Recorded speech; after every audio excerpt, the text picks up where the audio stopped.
Ngiyakubingelela ngegama likaJesu. Kuphina kuphi lapho ukhona khona kufoleke nalithuba lelihlelwe nguNkulunkulu lapho khona utawulalela naye irhapsodi yemaqiniso lokulivela nguNkulunkulu lelibhalwe ngumfundisi Kristo yakilome DSC-DD. Lo mhla lisomvo tilishumi enyangeni yaBhimbidvwane eminyakeni wa-2025.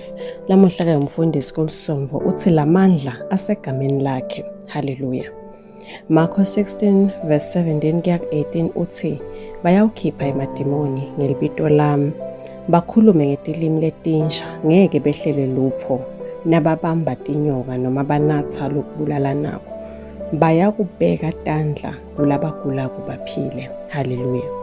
Endzabeni yekusebentisa ligama la Jesu, lamandla akayi ngekukhona kwakho, emandla akho noma kuthi umemete kanganani. Emadimoni edelenye indlela nawuwacitha ngeligama likaJesu ayati kumele ahambe. Amen. Awuphindze ucabange ngaletinye timvo letibaliwe kulombhalo lesivule ngawo.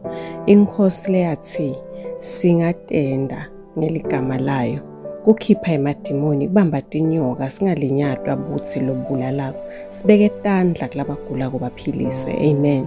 Kuhle kakhulu lokhu, kwatisa ngemandla lasegameni likaJesu. Ligama lakhe lingemandla ekuconza Sathane, kugula, tifo kanye nebuthakathaka.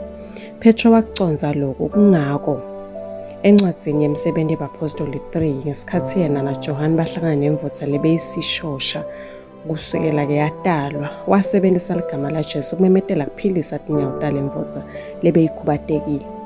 Ngesikhathi lemvutsa ikhangeta igatse kuphiwa, Petro wathi lisiliva neligolide anginalo, kodwa ngitakunika lokho lenginako ngelibito la Jesu Kristu waseNazaretha, ngithi kuwe sukuma uhambe. Amen.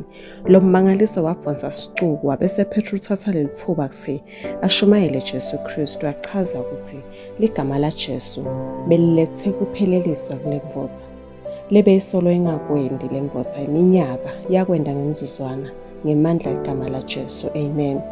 Usho nanyalo ngithi kuwe ngeligama la Jesu uyakhululwa kunoma ngabe ngibuphi buthakathaka lokungendeka bokukhungathe lobo usolo ungakhoni kukwenda iminyaka, ungakwenda nyalo ngeligama likaJesu. Kumbe unemfana lobe angakhoni kuhamba solo atalwa, noma ucinzetelwe kugula noma umdlavuza, loyo mfana uyawuphilisa nyalo futhi uyakhululwa kuloko kugula ngeligama likaJesu. Amen. Kholwa uphindze uwatamatise lamagama esimeni sakho, futhi ke kutawuba njalo. Amen. Kunemandla kuleli gama. Leli gama ngilelikhulu kakhulu ezulwini, esihogweni nasemhlabeni wonke. Nawubita leli gama lizulu lonke liyaphendvula. Sathane, sihogo kanye nawo wonke emadimoni ayafumetela, akhothamele magunya alo. Bita leli gama namuhla ngekuconza bomcoka nemandla alo, nakanjani utawuba nemangaliso. Amen. Uqhubeke nesifundvo salamuhla ungafunza kubaseFilipi 2 verse 9 kuya 10, imisebenti yabapostoli 3 verse 11 kuya 16 naJohane 14 verse 13 kuya 14. Amen. Kulesikhathi sanyalo asisho nawo umthandazo utawusha emva kwami uthi babe lothandzekako. Ngiyakubonga ngemandla nemagunya egameni kaJesu.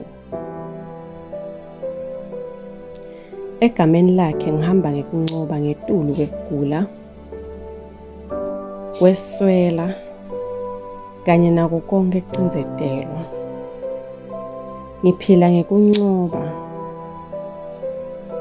nyalo nawo onke emalanga ngoba ngiyabubona bukhulu balelo gama, futhi ngilisebenzisa ngekwembulelo egameni likaJesu.